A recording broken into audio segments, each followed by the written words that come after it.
The apartheid smear and the accusations against Israel have a dark history.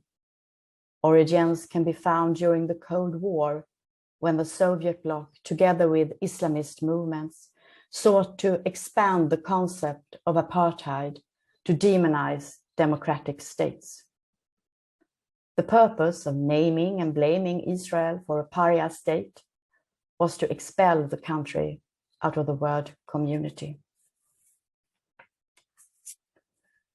The next step took place in the early 2000s, when the anti-Semitic boycott movement, BDS, Boycott, Divestment and Sanctions, was formed, and we should call it by its correct name, Kauft nicht bei Juden.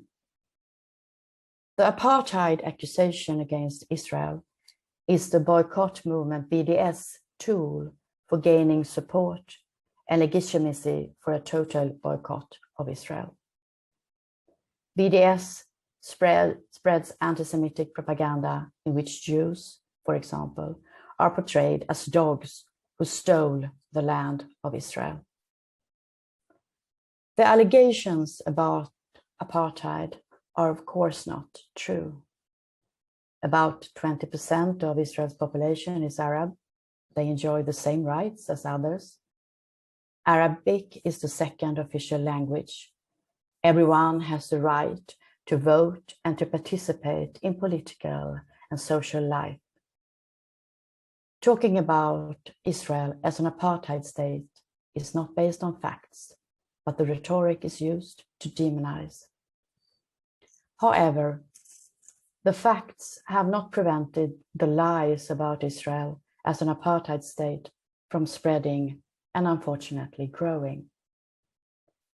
Most recently, the NGO Amnesty has completely lost its credibility when launching a nearly 300 pages long apartheid report that seeks to distort reality. Not totalitarian countries, such as totalitarian China or Iran, have been the subject of Amnesty's so-called investigation about apartheid, but so has democratic Israel.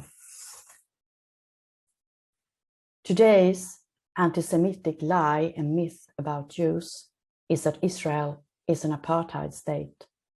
It is anti-Semitism in a modern form. I will now give you some examples from my immediate context, the Church of Sweden.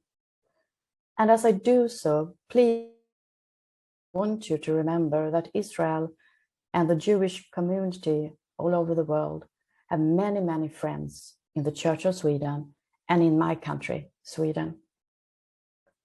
But we also have problems with the anti-Israeli and sometimes also anti-Semitic network or cluster in the church. Persons with power and positions and groups with influence who initiates activities and spread propaganda against Israel and against Jews. The Church of Sweden is one of the world's largest evangelical Lutheran church.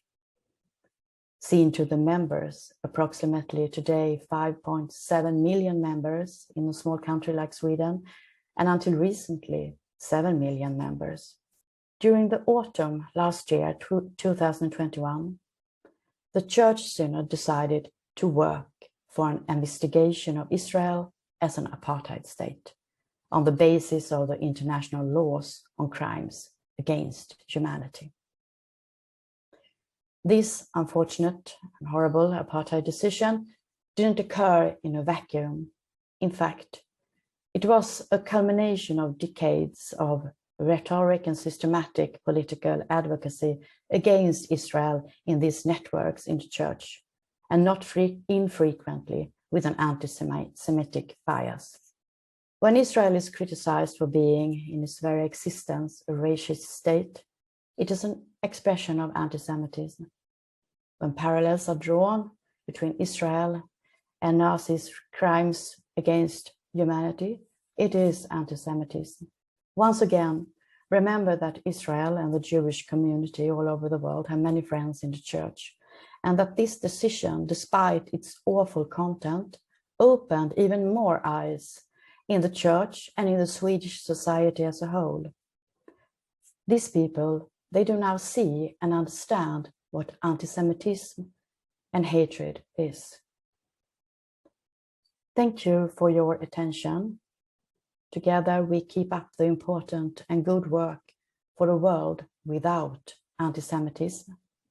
We will not rest and we will never give up. Thank you.